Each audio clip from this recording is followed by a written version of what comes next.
Students, तो अब हम बात करने तो जा रहे हैं आगे पॉइंट का, आगे महत्वपूर्ण बिंदु या आगे गुण का, लेकिन पहले सुन लो कि पिछले लेक्चर में मैंने क्या पढ़ाया था।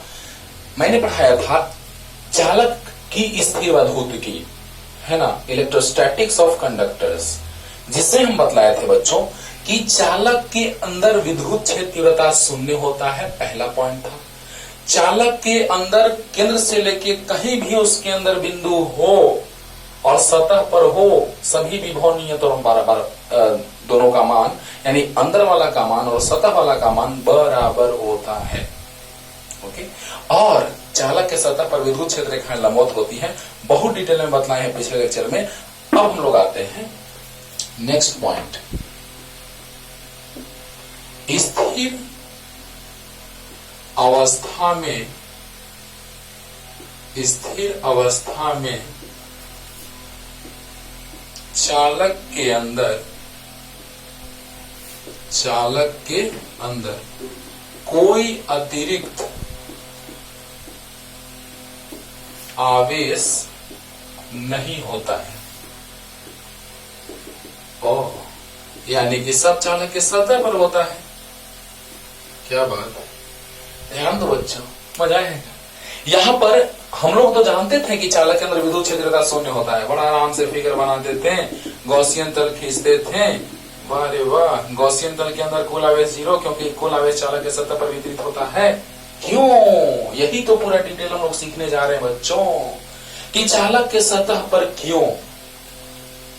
बोलो बोलो, यानी कहने का मतलब कि अगर हम चालक के अंदर विद्युत क्षेत्र शून्य का बात कर लें, क्योंकि गॉसियन तल खींचेंगे, गॉसियन तल के अंदर आवेश नहीं है, क्योंकि कुल आवेश सतह पर वितरित है, तो विद्युत क्षेत्र शून्य हो गया, तो आवेश नहीं रहेगा अंदर में।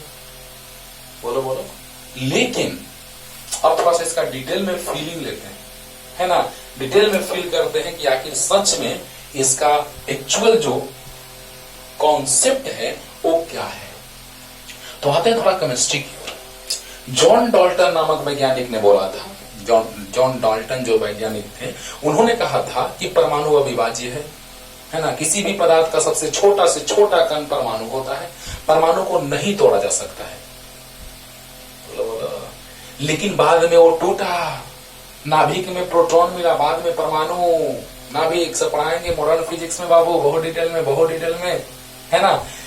लेकिन थोड़ा सा भी हम जानते हैं कि परमाणु के नाभिक में प्लस और न्यूट्रॉन होता है, मतलब प्रोटॉन न्यूट्रॉन होता है, और कक्षाओं में इलेक्ट्रॉन चक्कर लगाते हैं कि नहीं लगाते हैं? तो लगाते हैं सर। तो बताइए, कोई भी परमाणु ले लो, जितना प्लस आवेश है उतना माइनस है। किसी भी परमाणु का बात कर लो, जितने आवेश प्लस हैं उदासीन, जितने प्लस उतना ही माइनस, यानी परिणामी आवेश 0। कितना भी छोटा से छोटा आयतन ले लो, क्योंकि आपको पता है परमाणु के नाभिक की त्रिज्या का आकार जो होती है वो 10 के पावर -15 के रेंज में होती है, बहुत ही छोटा, बहुत छोटा, फर्मी मीटर के रेंज में। और सोचो बच्चों कि यहां पर अगर हम कोई भी पदार्थ का बात कर लें, तो उसमें जो भी परमाणु होगा उसके छोटे से छोटे आयतन में, कोई भी पदार्थ के अत्यंत ही छोटे से छोटे आयतन में, ध्यान दो, अत्यंत ही छोटे से छोटे आयतन में जितने धन आवेश होंगे उतने ही ऋण आवेश होंगे। तो जैसे ही गॉसियन तल से घेरेंगे उसको, है ना, तो उसके अंदर कुल आवेश 0 हो जाएगा, तो कुल विद्युत क्षेत्रता भी 0 होगा, यानी कि आवेश दिया गया आवेश कहाँ रहेगा, तो उसके बाहरी सतह पर पुनर्वितरण होगा आवेश का, और स्थिर अवस्था में आ जाएंगे। वही स्टैटिक कंडीशन, स्थिर अवस्था। तो आप पहले लिखते हैं थ्योरी, तब समझाते हैं। थोड़ा डिटेल में सीखो यार, डिटेल में सीखो। तो किसी भी चालक पदार्थ के अत्यंत छोटे से छोटे, एनसीईआरटी का करने का स्टाइल यही है बाबू, इसको डिटेल में समझा रहे हैं। अत्यंत छोटे से छोटे आयतन में, किसी भी चालक पदार्थ के अत्यंत छोटे से छोटे आयतन में समान परिमाण में धन आवेश तथा ऋण आवेश ऋण आवेश मौजूद होते हैं,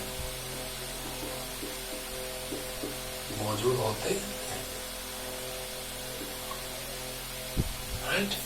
तो अगर कोई भी तुम पदार्थ ले लो, उसके परमाणु यानी छोटे से छोटे आयतन का बात करेंगे, यानी उस परमाणु में, हाँ समझ आ रहा है ना, उस परमाणु में जितने धन आवेश होंगे उतने ही ऋण आवेश होंगे, तो परिणामी आवेश अंदर में 0 हो गया, क्योंकि गॉसियन तल खींचेंगे तो अंदर में कुल आवेश 0 होगा, जितना धन उतना ही ऋण आवेश होगा।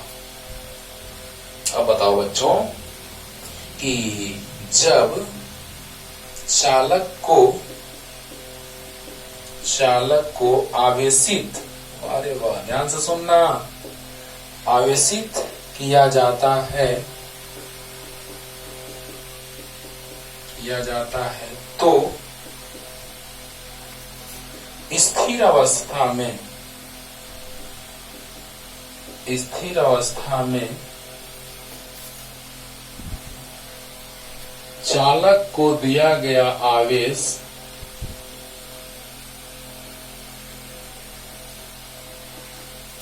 या स्थिर अवस्था में आवेश का पुनर्वितरण, ये अच्छा रहेगा, ज्यादा अच्छा से लिखेगा, स्थिर अवस्था में आवेश का पुनर्वितरण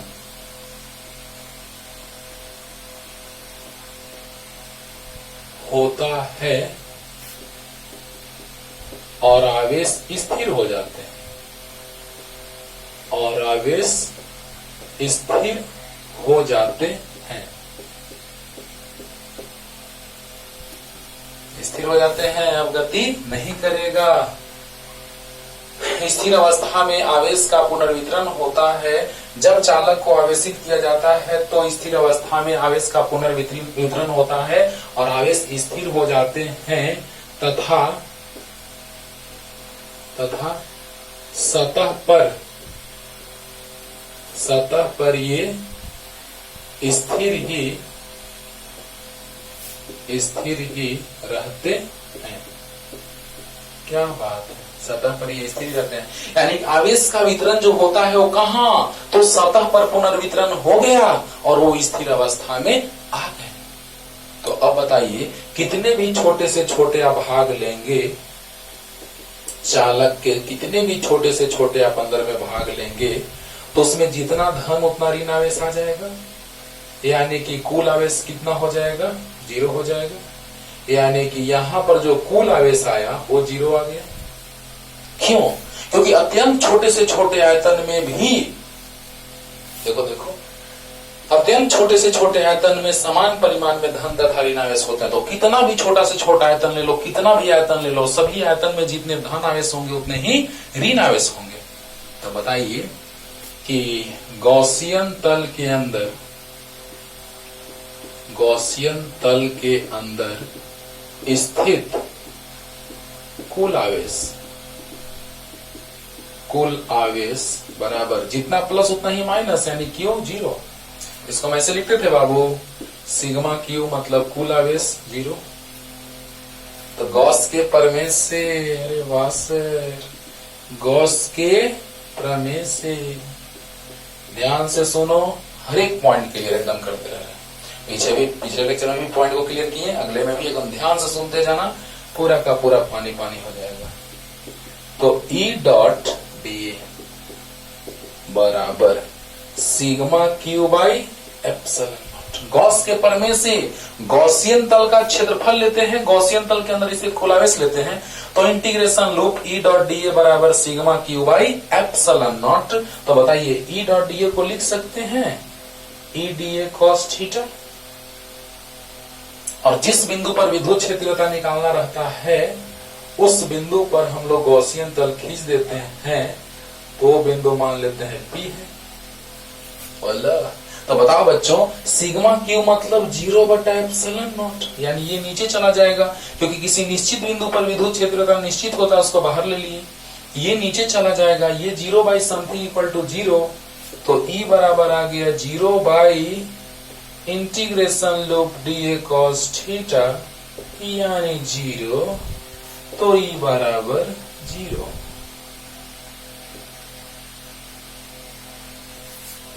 0। ध्यान से सुनो, पूरा का पूरा पानी पानी एकदम हो जाएगा। पानी पानी मीन्स माइंड में जिस तरह से वाटर का फ्लो जैसे होता है सरफेस पे, वैसे ही माइंड में कॉन्सेप्ट का फ्लो होने लगेगा। हो गया देखो ध्यान से, स्थिर अवस्था में चालक के अंदर अतिरिक्त आवेश नहीं होता है। बात सामने आ गया कि जो भी आवेश देंगे उसके सतह पर वितरित हो जाएगा, अंदर में नहीं होगा आवेश। क्यों? तो देखो, किसी भी चालक, जो लिखा हुआ है इसका मतलब हम समझा रहे हैं, फिर तुम लोग पढ़ लेना, क्लियर हो जाएगा, है ना। कि किसी भी चालक के अत्यंत छोटे से छोटे आयतन में, यानी कि परमाणु का बात किया जा रहा है, परमाणु बहुत छोटा होता है, तो अत्यंत छोटे से छोटे आयतन में जितना धन आवेश होता है उतना ही ऋण आवेश होता है, यानी परमाणुओं का बात हो रहा है, जितना धन उतना ऋण। अब बताइए बच्चों कि जैसे ही गॉसियन तल को घेरेंगे, गॉसियन तल के द्वारा घेरेंगे, तो गॉसियन तल के द्वारा घेरने के फलस्वरूप क्या हुआ कि उसके अंदर अत्यंत छोटे से छोटे बहुत सारे वैसे आयतन आएंगे, बहुत सारे आयतन आएंगे। तो जब आयतन बहुत सारे आएंगे तो उसके अंदर जितना प्लस उतना ही माइनस होगा। और बताओ, जितना प्लस होगा उतना ही माइनस होगा, तो बताओ परिणामी आवेश कितना होगा? 0 होगा। तो गॉसियन तल के अंदर स्थित कुल आवेश 0, जितना प्लस उतना ही माइनस। तो गॉस के प्रमेय से इंटीग्रेशन लूप E.dA बराबर sigma Q by epsilon not E.dA EDA cos theta equal to sigma q 0 by epsilon not, यानी 0, यानी E, और इसका integration loop DA cos theta किसी निश्चित बिंदु पर निश्चित होता है, बाहर कर दिए, बाकी नीचे आ गया, यानी 0 आ गया। यानी कहने का मतलब कि जब चालक को आवेश दिया जाएगा अतिरिक्त आवेश, तो वह सिर्फ सतह पर वितरित होगा और उस सतह पर आवेशों का पुनर्वितरण होगा, और पुनर्वितरण के फलस्वरूप वे आवेश जैसे ही छा जाएंगे सतह पर चालक के, उसके बाद वे उसी पर स्थिर अवस्था में रहेंगे। यानी स्थिर अवस्था में सतह पर रहेंगे, अंदर में कोई आवेश अतिरिक्त नहीं आएगा, नहीं आएगा। क्योंकि आपको पता है कि छोटे से छोटे आयतन में जितना प्लस उतना ही माइनस, क्योंकि परमाणु में जितने इलेक्ट्रॉन होते हैं उतने प्रोटॉन होते हैं, न्यूट्रॉन पे आवेश नहीं होता है। तो बताइए, जितना प्लस उतना ही माइनस, तो परिणामी आवेश 0, परिणामी आवेश 0। तो अत्यंत छोटे से छोटे आयतन वाले बहुत सारे भाग अगर हम लोग लेंगे तो भी परिणामी आवेश 0 होगा, क्योंकि जितना प्लस उतना ही माइनस, और जो आवेश देंगे अतिरिक्त तो वो सतह पर वितरित होगा, अंदर में नहीं, नहीं, नहीं, और वो स्थिर अवस्था में आ जाएंगे। पुनर्वितरण के फलस्वरूप स्थिर अवस्था में आ जाएंगे। इसका जिक्र हम थोड़ा सा पिछले चैप्टर में भी किए हैं, क्लियर। तो जल्दी से उतार लीजिए, वही लिखे हैं कि किसी भी चालक पदार्थ के अत्यंत छोटे से छोटे आयतन में समान परिमाण में धनात्मक तथा ऋणात्मक का आवेश मौजूद होते हैं। जब चालक को अतिरिक्त आवेशित किया जाता है, जब चालक को आवेशित किया जाता है तो स्थिर अवस्था में आवेश का पुनर्वितरण होता है और आवेश स्थिर हो जाते हैं तथा सतह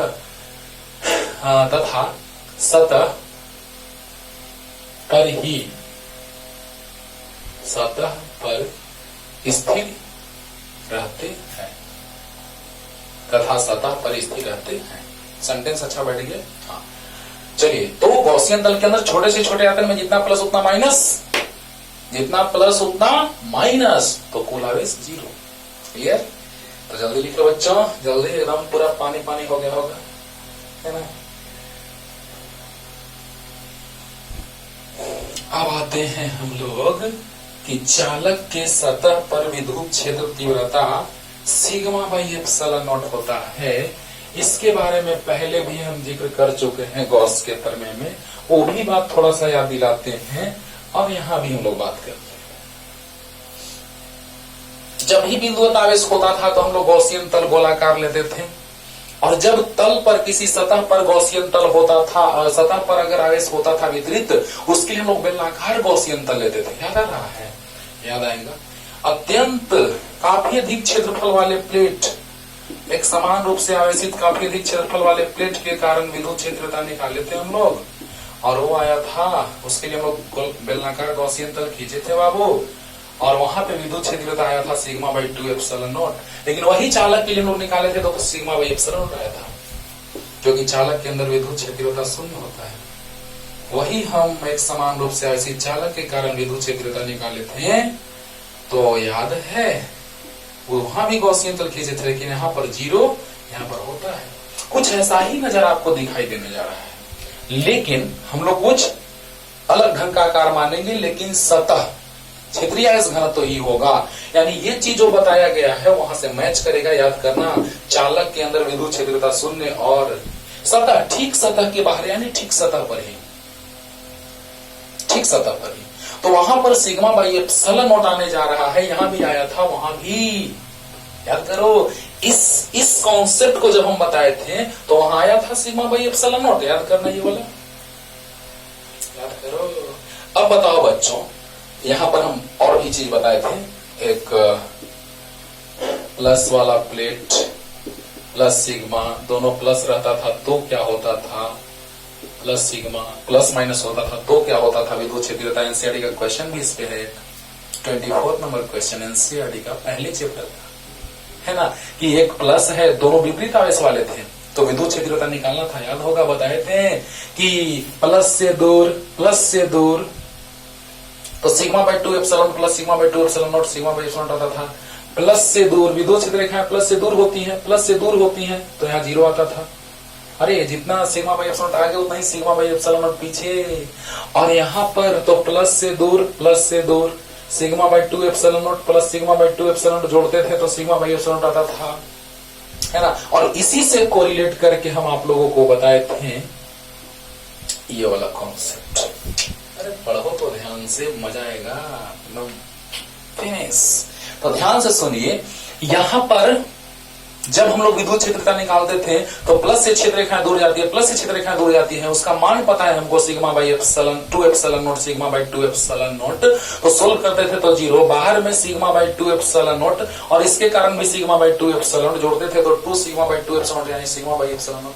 क्षेत्रीय आवेश घनत्व तो अलग अलग भी लेके बताए थे।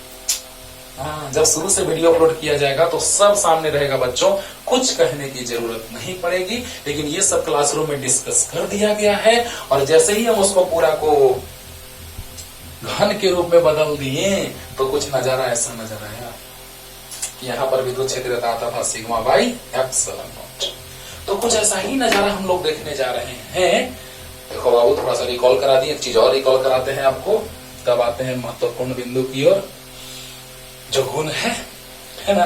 अब देखो, जैसे यहाँ पर हम बताए थे कि चालक के सतह पर विद्युत क्षेत्रीयता गॉस के प्रमेय का यूज करके लाए थे। इतना तो याद होगा तुम लोग को कि सतह पर विद्युत क्षेत्रीयता होता था E बराबर K इंटू, अभी सब मिटा देते हैं, इसको तो समझा दिए, बस ऐसे ही हम याद दिलाएं आपको, जब पीछे पढ़ाए हुए हैं वो चीज याद दिलाए हैं।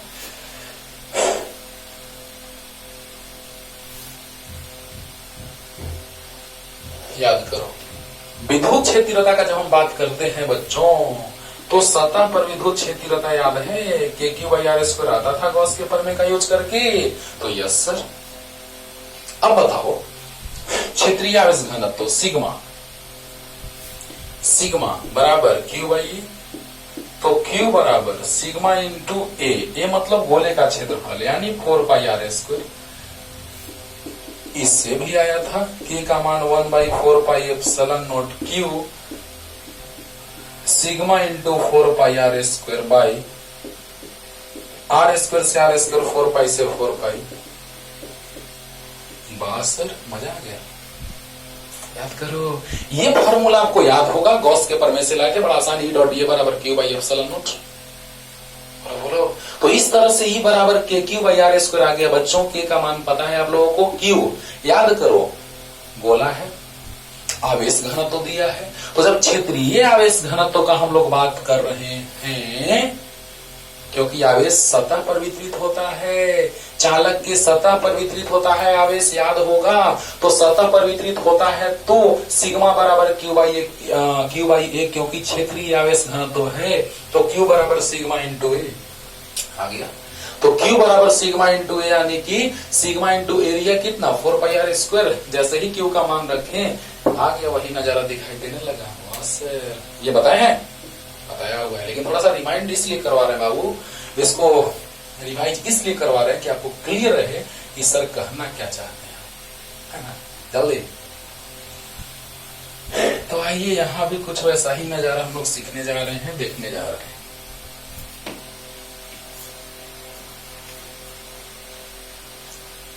अगला पॉइंट बाबू कि चालक के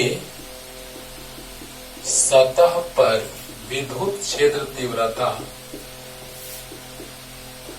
विद्युत क्षेत्र तीव्रता, चालक की सतह पर विद्युत क्षेत्र तीव्रता E बराबर सिग्मा बाई एप्सिलॉन नॉट होता है। अगर इसका सदिश निरूपण निकाले तो हमेशा तल के लंबवत, लंबवत मतलब सदिश, सदिश का मान सदिश की दिशा, तल के लंबवत होता है, लंबवत मतलब एन कैप, एकांक सदिश के कारण मान में कोई फर्क नहीं पड़ेगा, एकांक सदिश का मान एक होता है। तो बताइए यहां से लिख सकते हैं ई सदिश बराबर sigma by epsilon naught N cap, यही लाना है। और एनसीईआरटी का 16 नंबर क्वेश्चन जो हम छोड़े हैं इस चैप्टर में, बोले थे आपको कि चालक की स्थिर विद्युत की पढ़ाएंगे बाबू, तो उस समय हम उसका जिक्र करेंगे जो था E2 सदिश माइनस E1 सदिश एन कैप बराबर सिग्मा बाई एप्सिलॉन नॉट। और चालक के लिए सतह पर फिर पूछा था इसी से लाने के लिए, तो E2 ही था, अंदर में विद्युत क्षेत्र का शून्य था, तो इसका मान आ गया था सिग्मा बाई एप्सिलॉन नॉट और सदिश रूप में ऐसे।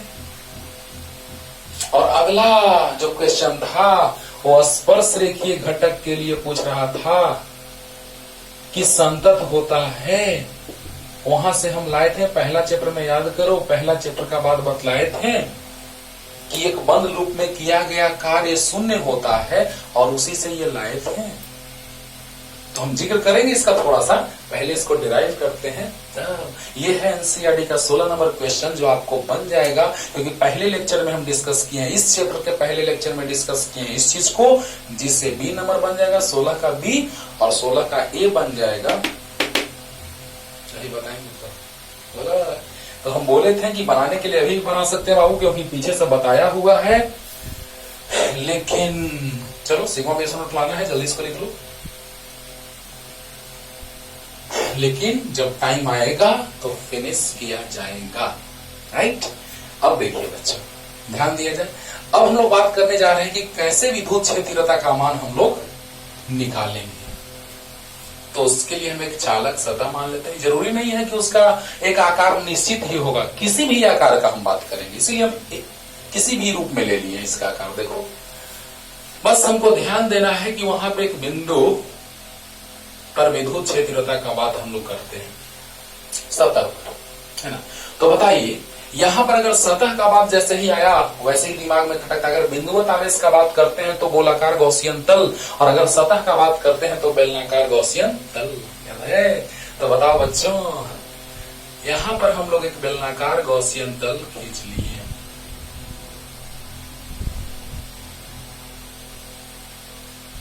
कहीं भी खींच सकते हैं, इधर इधर इधर इधर, ओके। अब देखिए विद्युत क्षेत्र रेखाएं तल की क्या होती हैं, प्लस अगर है तो प्लस से बाहर निकलती है, अगर माइनस होगा तो वो भी लास्ट में समझाएंगे कि प्लस होगा तो क्षेत्र रेखाएं बाहर निकलेंगी और माइनस होगा तो क्षेत्र रेखाएं अंदर आएंगी। बोलो बोलो, अरे माइनस माइनस माइनस माइनस, क्षेत्र रेखाएं ऋण आवेश में प्रवेश करती है और धन आवेश से उत्पन्न होती है। तो याद करो प्लस से दूर, और इस तल पर क्षेत्रफल सदिश तल के लंबवत, क्षेत्रफल सदिश हमेशा तल के लंबवत होता है।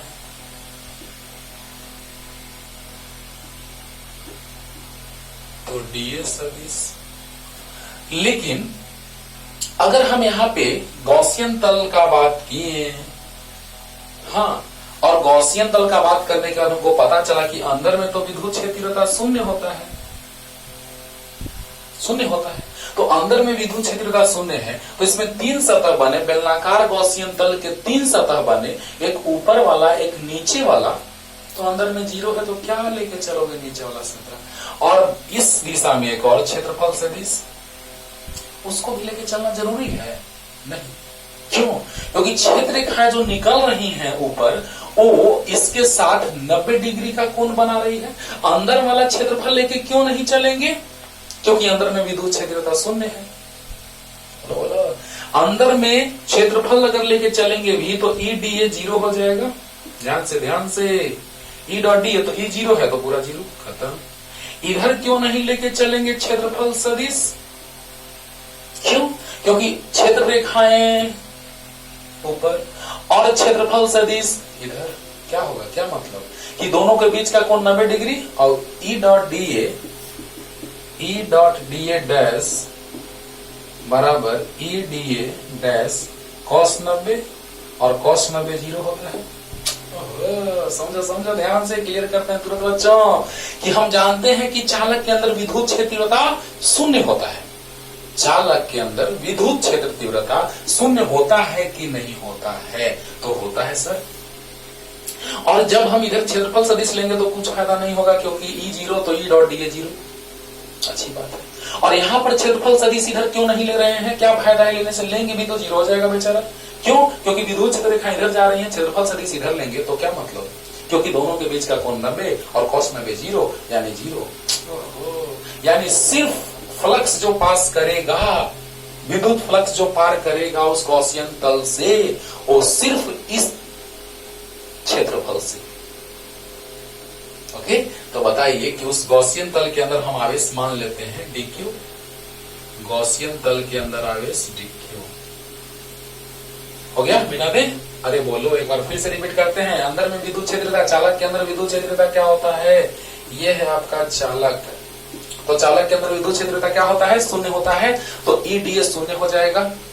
इधर क्षेत्रफल अगर हम लोग लेंगे तो क्षेत्रफल सदिश और विद्युत क्षेत्रता के बीच का कोण 90 डिग्री, cos 90 जीरो, वो भी खत्म। ई डॉट डी ए cos थीटा, cos 90 जीरो, वो भी खत्म। अरे वाह रे वाह। अब देखो बच्चों, ध्यान देना। अब हम लोग बात करने जा रहे हैं इस तल से पास करने वाला विद्युत फ्लक्स। तो बताइए,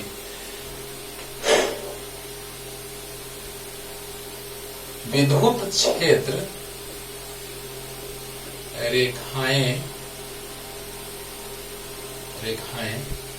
चालक के सतह के लंबवत होती हैं। सतह पर स्थित किसी बिंदु पर विद्युत क्षेत्र तीव्रता ई सदिश माना।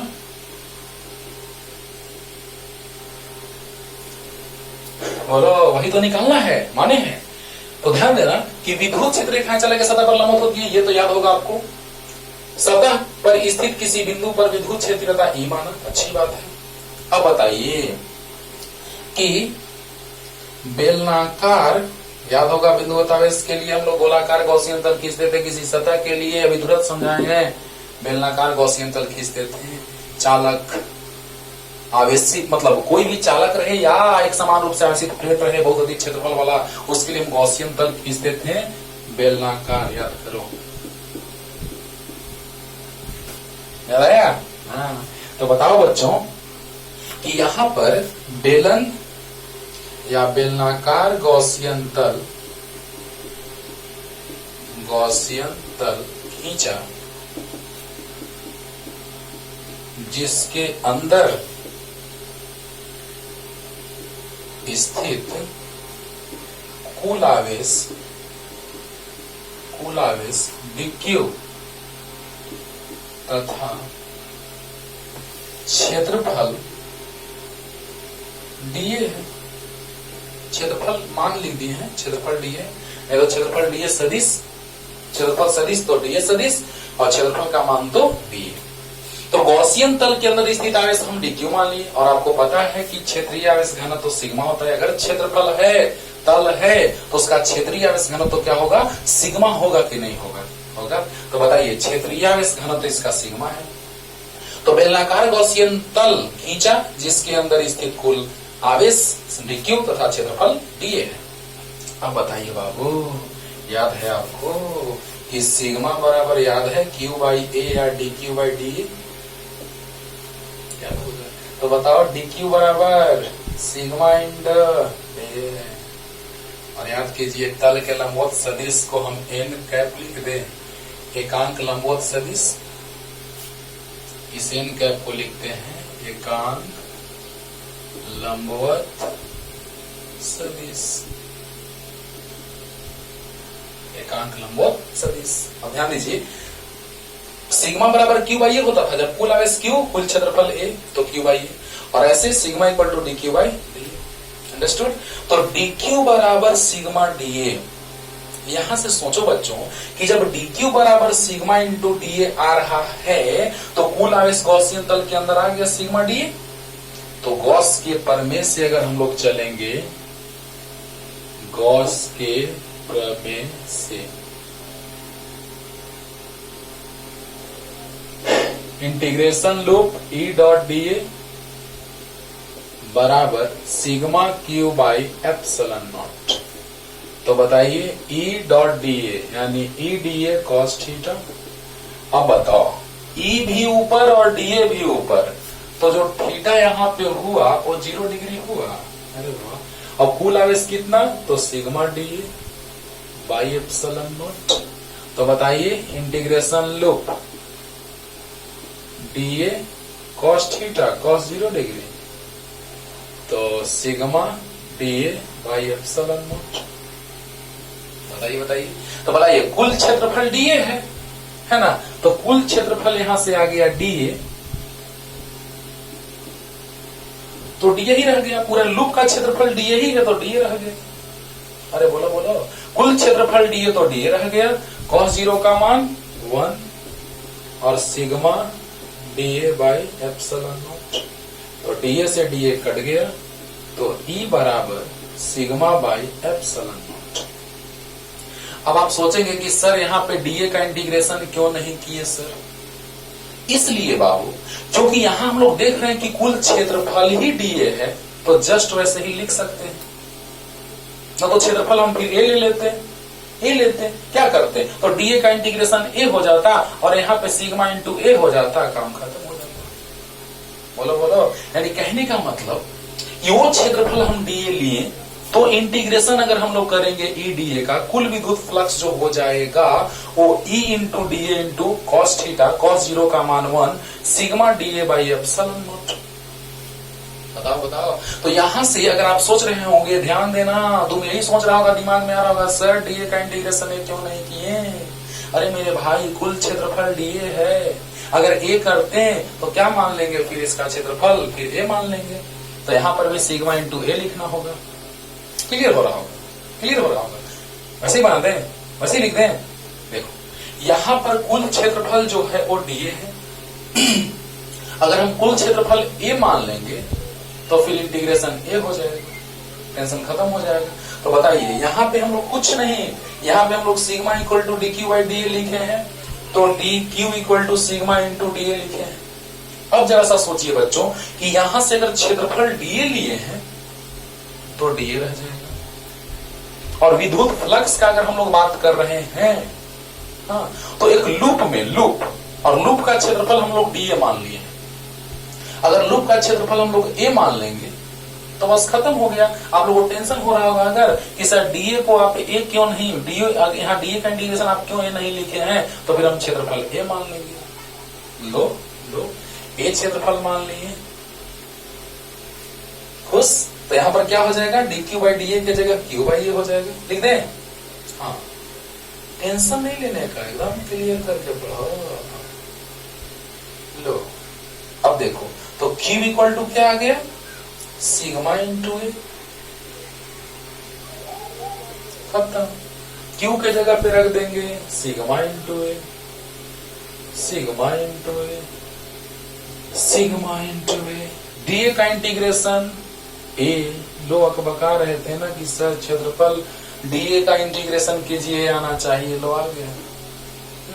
अब बताओ डी का इंटीग्रेशन ए आ गया, तो अब क्या बोलो, ए से कट गया तो आ गया ई बराबर सिग्मा बाई एप्सिलॉन नॉट, है ना। यानी कि क्षेत्रफल, कुल क्षेत्रफल था वही डी ए, तो इसलिए डी हम लोग रख दिए थे। कुल क्षेत्रफल ए तो ए रख देंगे। बोला। अब बताओ बच्चों कि जो हम डी ए क्षेत्रफल माने हैं वो क्षेत्रफल समाकलन करने के बाद ए आ जाएगा, तो ए से ए कट जाएगा। डी ए था तो डी ए भी रहता तो कोई दिक्कत नहीं था। अंडरस्टूड? कुल विद्युत फ्लक्स I बराबर ई डॉट डी ए हम लोग ऐसे भी निकाल सकते हैं शॉर्ट में ना। देखो बाबू, सोचने का तरीका बहुत सारा हो सकता है, यहाँ छोटे छोटे बातों के लिए आप बकाइएगा तो गड़बड़ हो जाएगा। हाँ, ऐसे भी निकाल सकते हैं कि फाई बराबर होता है डी फाई बराबर ई डी ए डॉट डी ए। इंटीग्रेशन यहाँ पे करेंगे ही नहीं, डायरेक्ट हम लोग निकाल देंगे ई डॉट डी ए, तो ई D A cos theta, E D A cos theta cos 0 1 और फिर फ्लक्स निकाल लेंगे तो आ जाएगा sigma D A by epsilon not कुल विद्युत फ्लक्स फाई बराबर Q by epsilon not sigma Q by epsilon not, दोनों को बराबर कर देंगे। आ गया यहाँ से।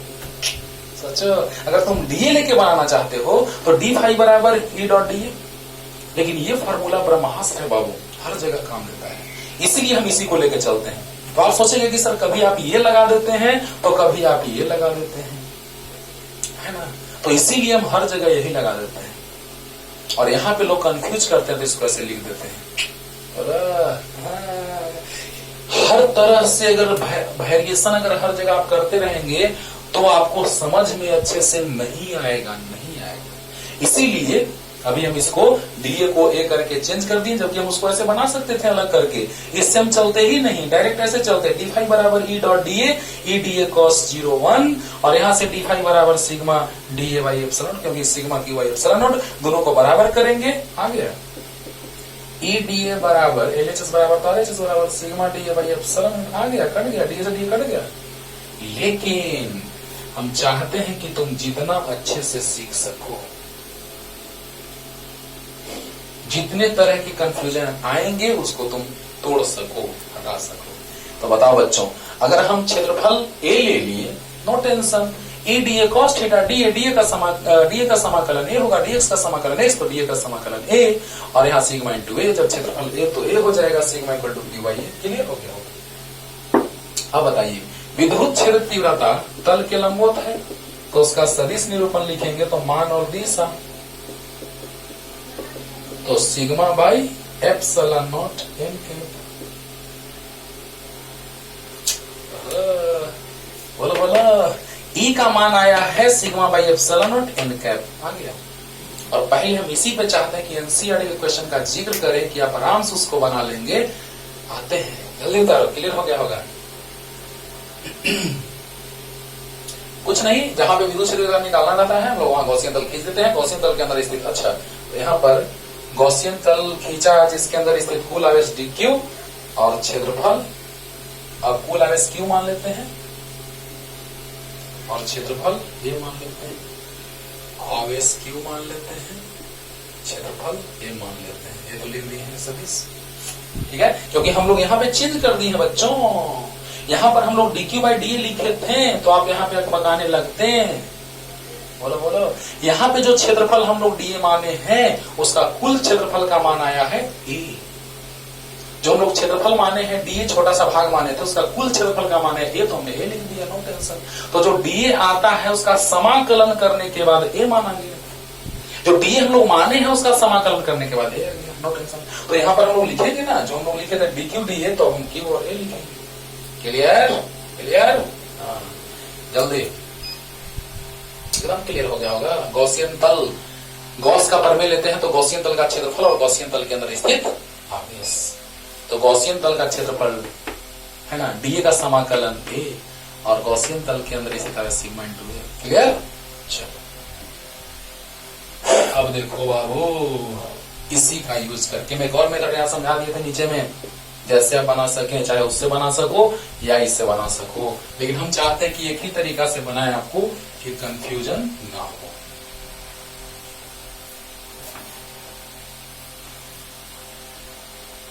अब देखो वही था सेम क्वेश्चन, और देखो वही 16 नंबर एनसीईआरटी 16 नंबर। अब आप बनाइए, हिंट दे रहे हैं, तुरंत बन जाएगा। ये था एनसीईआरटी का 2.16 मींस दूसरे चैप्टर का 16 नंबर क्वेश्चन। तो देखो बच्चों क्या था, प्रूफ करना था ऊपर में लंबवत ऊपर एन कैप, ऊपर E2 नीचे E1, सिद्ध करना था डिसकंटिन्यूअस रूप में, असंतत रूप में। तो ऊपर में E2 नीचे में E1, वही अभी जस्ट आया है इतना, और अगला लाना था इतना, तो ये हम पहले ही ला दिए हैं, sigma by epsilon naught N cap. बोलो बोलो, ये सदिश रूप में ला दिए अभी। और देखो इसी से हम लोग इसको समझ लेंगे। या इससे ही आ जाएगा, एक ही बात है। देखो तो ऊपर में है तो E2 जिसको हम ई माने हैं, ये ई माने है वो E2 है, तो लिख दे E2। बोलो बोलो, लिख दे। तो बताओ E2 लिख दिए। इसके लिए जो वहां से आया है वो बाहर वाला माने थे तो ई है, उसको हम E2 मान लिए। बाहर वाला माने थे ई जो कि E2 है कि नहीं है, अभी जो हम अभी सोल्व किए थे उसमें ई बाहर वाला माने हैं और उसी के जगह पर E2 है और अंदर में 0 होता है तो -0 लिख दें। कोई फर्क पड़ेगा? तो बताइए E2 माइनस E1 और सदिश रूप में है तो एकांक सदिश दिशा बोला और सिग्मा बाई एप्सिलॉन नॉट। यानी कहने का मतलब बच्चों कि यहां से आप देख रहे हैं कि ये दोनों एक ही दिशा में है और ये विपरीत दिशा में है तो घटाने के बाद परिणाम ही आएगा। ये ऊपर है ये नीचे है तो घटाने के बाद परिणाम ही आएगा। और जो आया वो कितना सिग्मा बाई एप्सिलॉन नॉट। और इसी से क्यों इसी से अंदर में विद्युत क्षेत्रता का मान 0 होता है तो E1 का मान 0, यानी इसको 0 कर दो। बोलो बोलो। और बाहर में E2 के जगह E है तो इसका मान जो हो गया वो इतना आ गया।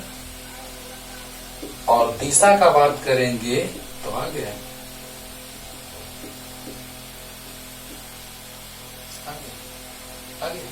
और अगला बताना था कि स्पर्श रेखीय जो घटक होता है विद्युत क्षेत्र तीव्रता का चालक के सतह पर वो संतत को दर्शाता है।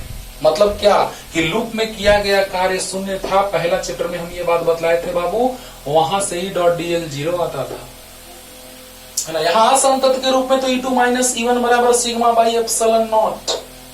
बोलो बोलो। और वहां पर E.dl 0। बोलो बोलो। तो एक बार फिर से रिफ्रेश कर दे रहे हैं, आप आराम से इसको बना लेंगे, एकदम प्यार से बन जाएगा। देखो बच्चों कि बाहर ऊपर में तल के लंबवत ऊपर में विद्युत क्षेत्रता का मान होता था सिग्मा बाई एप्सिलॉन नॉट। तो ऊपर में होता है दोनों का दिशा एक और प्लस एक n कैप ऊपर और E1 नीचे यानी कि माइनस n कैप एक ऊपर और एक नीचे माइनस। और मान जो आया था वो कितना आया था सिग्मा बाई एप्सिलॉन नॉट। अभी लाए हैं। अरे वाह सर। अब बताओ अंदर में 0, अब इसी से दूसरा ला देंगे, उसी का एक ही दूसरा पार्ट 0 जो ला चुके हैं और E2 के जगह बाहर वाला E खत्म। बोलो बोलो। अगर हम मान का बात करेंगे तो खत्म। अरे वाह सर। और सदिश रूप में लिखेंगे तो मान और दिशा। और संतत रूप में होता है स्पर्श रेखीय घटक जो होता है, याद है बंद लूप में किया गया कार्य 0 होता था। लो थोड़ा सा हिंट दे रहे हैं, बंद लूप में किया गया कार्य 0 होता था। वहां से W 0 आता था। और याद कीजिए कार्य बराबर होता था बल गुना विस्थापन। इंटीग्रेशन करते थे क्यों? क्योंकि एक लूप में, लूप माने घेरा, लूप मतलब घेरा। याद करो। तो जल्दी से घेरा का बात हम लोग करेंगे तो F के जगह पर QE लिख सकते हैं। किया गया कार्य लूप में 0 आता था। लेक्चर नंबर 1 देखो, लेक्चर नंबर 1। और अब बतलाओ बाबू कि F बराबर Q इंटू E लिख दिए तो बताओ Q बाहर आएगा कांस्टेंट, नीचे आ जाएगा 0 हो जाएगा। याद है E.dl 0, यानी E.dl 0 दर्शा दिए। मतलब स्पर्श रेखीय दिशा में संतत विद्युत क्षेत्रता का बात हम लोग करते हैं और वहां से E.dl 0 आ गया और वो भी काम खत्म। सिद्ध करना था, हो गया। तो पहला चैप्टर में इसको भी बताया। 16 नंबर क्वेश्चन आप पढ़िए, पूरा का पूरा बन जाएगा। ए में था एक E1 E2 माइनस E1 वाला और E वाला, ये दोनों ए में था 16 का और बी में था ये। क्लियर हो जाएगा, बन जाएगा, आराम से बनेगा। बना के देखना, तुरंत बन जाएगा बच्चों, जल्दी। अब देखो एक छोटा सा टॉपिक, स्थिर वैद्युत परिरक्षण। बड़ा ही छोटा लेकिन बहुत इंपॉर्टेंट। स्थिर वैद्युत परिरक्षण। 16 नंबर क्वेश्चन बनाओ, डाउट हो तो बोलो, फिर उसको सोल्व कर देंगे। अगर नहीं होगा तो पूरा का पूरा सोल्व कर देंगे। लेकिन आराम से आप बना सकते हैं। क्वेश्चन पढ़िए एक दो बार और देखिए कि वही बात है कि नहीं है। तो स्थिर वैद्युत परिरक्षण इलेक्ट्रोस्टैटिक शील्डिंग, ये बात भी बता चुके हैं हम पहले चैप्टर में, लेकिन टॉपिक यहां पढ़ना था, लेकिन हम बोले थे कि बाबू अगले चैप्टर में इसको डिटेल में पढ़ेंगे, लेकिन वहां हम आप लोगों को बता चुके हैं पहले चैप्टर में। स्टार्टिंग से वीडियो यूट्यूब पे अपलोड किया जाएगा।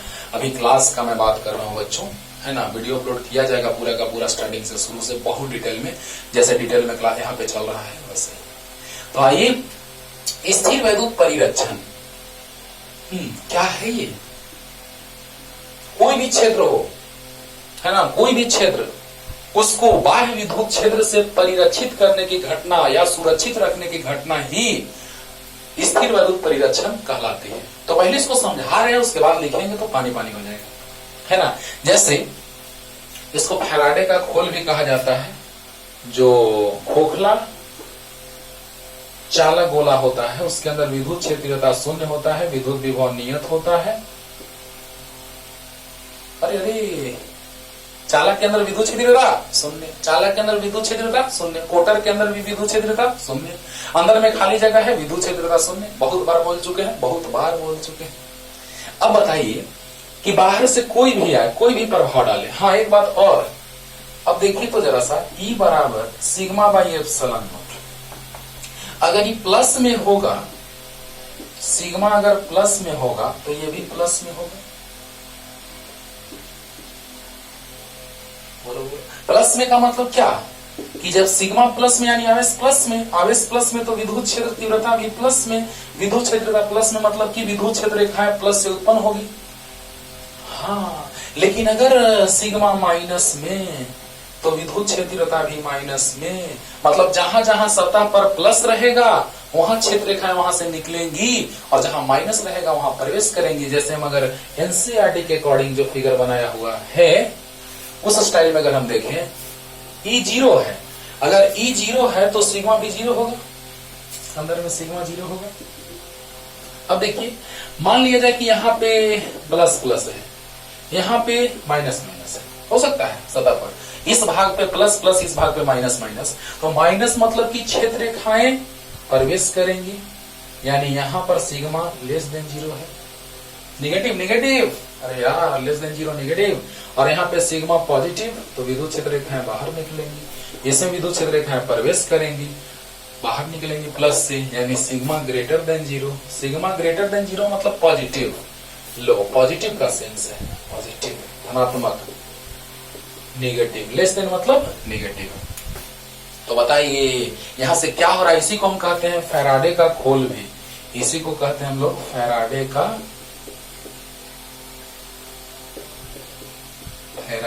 खोल। क्या इसका यूज है सो हम लोग थोड़ा सा देखते हैं। ये है फैराडे का खोल, जो खोखला चालक गोला है उसी को हम फैराडे का खोल कहते हैं। ओके, तो देखिए बच्चों स्टार्ट करते हैं। ये क्लियर हो गया होगा, सिग्मा प्लस बड़ा होगा 0 से, तो ये E प्लस में होगा, ये प्लस तो ये भी प्लस, अगर ये माइनस तो विद्युत क्षेत्रता भी माइनस। क्लियर हो गया होगा। चलो देखो तो क्या है ये स्थिर वैद्युत परिरक्षण, जरा सा ये देखते हैं।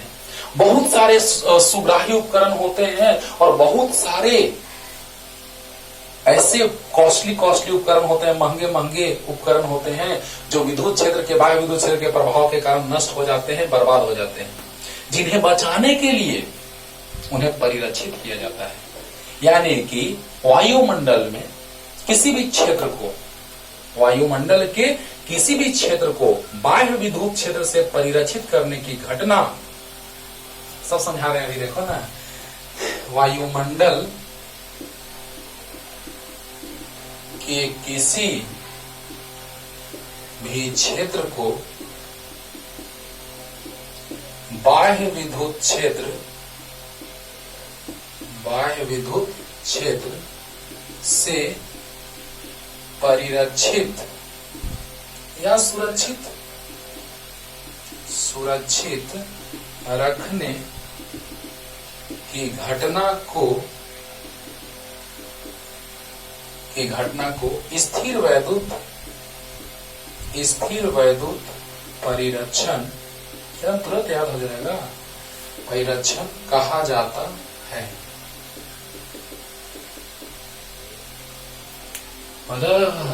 यानी क्या मतलब, क्या कैसे परिरक्षित रखेंगे?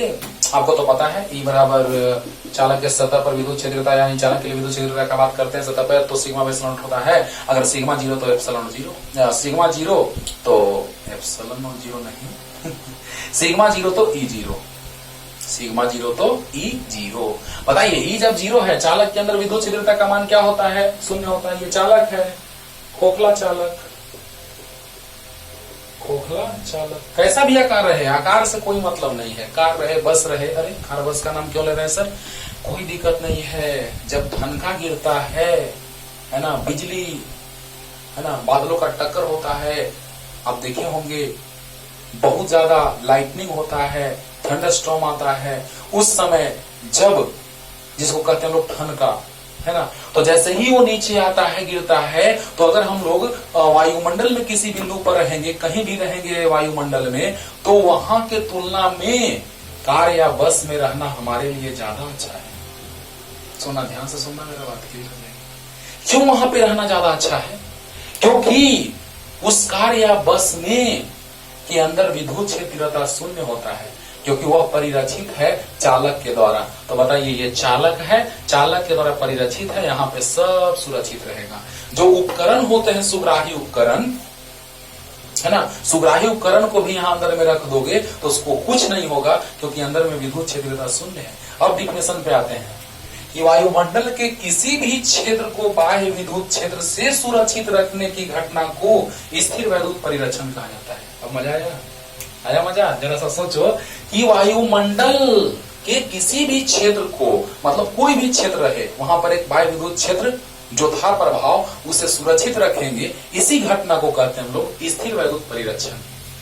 अब सुरक्षित कैसे रखेंगे जरा सा देखो। अगर सुग्राही उपकरण को इस कोटर के अंदर रख दो, ये कोटर है,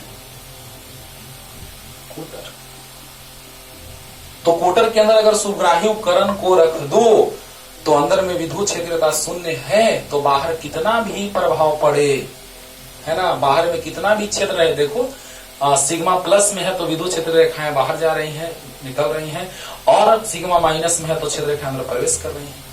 लेकिन अंदर में कोटर के अंदर, कोटर में विद्युत क्षेत्रता शून्य है, तो कोटर के अंदर अगर हम कोई सुग्राही उपकरण रखेंगे, कोई भी उपकरण रखेंगे जो बाह्य विद्युत क्षेत्र से सुरक्षित रहेगा, उस पर कोई प्रभाव नहीं पड़ेगा। That's all. क्लियर हुआ? तो देखो डिफिनेशन एक बार फिर से, वायुमंडल के किसी भी क्षेत्र को बाह्य विद्युत क्षेत्र से सुरक्षित रखने की घटना को ही बाह्य को ही क्या कहा जाता है? स्थिर वैद्युत परिरक्षण कहा जाता है। यानी सुग्राही उपकरण रहे तो उसको बचा लिए, हम लोग रहे तो हम लोग भी बच जाएंगे। कार या बस में, वायुमंडल में जब वैसा हो, है ना, पूरा गरजता हो, लाइटनिंग का बात आता हो, चमकता हो, है ना, ठनका गिरता हो, उस स्थितियों में कार के अंदर, बस के अंदर, गाड़ी के अंदर रहना ज्यादा सुरक्षित है, क्योंकि वो सभी कुचालक पदार्थ होते हैं जिन पे हम बैठे रहते हैं, हैंडल पकड़े रहते हैं, सीट पे बैठे रहते हैं, जहां भी जो भी गेट के पास भी आप देखते होंगे कुचालक पदार्थ लगे रहते हैं। हाँ, क्या है उससे फायदा? क्योंकि अंदर में विद्युत क्षेत्रता शून्य है, चालक पे ठनका गिरा, सब चालक के आसपास में ठनका गिरा। अगर ऐसे तुम वायुमंडल में रहोगे ना, बगल में ठनका गिरेगा ना, प्रभाव पड़ेगा, बहरे हो जाओगे, मर भी सकते हो, डायरेक्ट जल भी सकते हो, है ना। लेकिन अगर चालक के अंदर रहोगे, वही कोटर में रहोगे, बस के अंदर, कार के अंदर रहोगे, तो तुम आराम से सुरक्षित रहोगे, तुमको कुछ नहीं होगा। क्यों? क्योंकि अंदर में विद्युत क्षेत्रता शून्य है। और आजकल के तो टायरों में कुचालक के साथ साथ चालक पदार्थ भी मिलाए जाते हैं। पेट्रोल के टैंकर में बताए थे, पहले चैप्टर का सब चीज ये भी समझाए हैं बच्चों, कि वहां पर हम बताए थे कि टायर में कुछ चालक पदार्थ मिलाया जाता है। घर्षण के कारण जब पेट्रोल टैंकर को ले जाते हैं, घर्षण के दौरान कुछ ऊष्मा उत्पन्न होता है, आवेश उत्पन्न होता है, उस दौरान आवेश जो उत्पन्न होता है टायरों से होकर ग्राउंडेड हो जाता है, आग लगने का संभावना नहीं रहता है। तो ये भी समझाए थे कि अगर हम कोटर का बात करें तो अंदर में विद्युत क्षेत्रता शून्य होता है। अंदर में विद्युत क्षेत्रता जब शून्य होता है तो बाहरी प्रभाव से वो बचाया जा सकता है। इसी तरह से हाई वोल्टेज जनरेटर में भी, बहुत उच्च विभव वाले जनरेटर में भी ऊपर से देखता होगा, ऊपर से कवर किया रहता है, ग्राउंडेड किया रहता है। अरे यार, यही तो तरीका है बचाव का, बचाव का यही तरीका है, अंदर में विद्युत क्षेत्र शून्य। बोलो ग्राउंडेड करने से फायदा है। कार या बस में टायर जो होता है उसमें चालक की मात्रा कुछ मिलाई जाती है, आराम से वो जो आया आवेश उस पर बहुत ज्यादा भी आ जाएगा तो बाहर सतह पे रहेगा, अंदर में विद्युत क्षेत्र शून्य होगा, कोई प्रभाव नहीं पड़ेगा। ओके, तो ये थे चालक के गुण कहो या महत्वपूर्ण बिंदु कहो। और स्थिर वैद्युत परिरक्षण, जिससे सुग्राही उपकरणों को, बहुत अच्छे उपकरणों को नष्ट होने से बचाया जाता है। बहुत कॉस्टली होते हैं, महंगे होते हैं, और हम लोग तो यार है ना, हम लोग भी इसमें आराम से बचाए जा सकते हैं। इसमें रहोगे, बाहरी विद्युत क्षेत्र के कारण कोई प्रभाव नहीं पड़ेगा। तो इसको उधार लीजिए, और इसी को कहते हैं फैराडे का खोल, जिसके अंदर परिणामी विद्युत क्षेत्र शून्य होता है, और इसमें सुग्राही उपकरणों इत्यादि को रख करके उसे बचाया जाता है। तो जल्दी से लिख लीजिए। तब तक के लिए टाटा बाय बाय।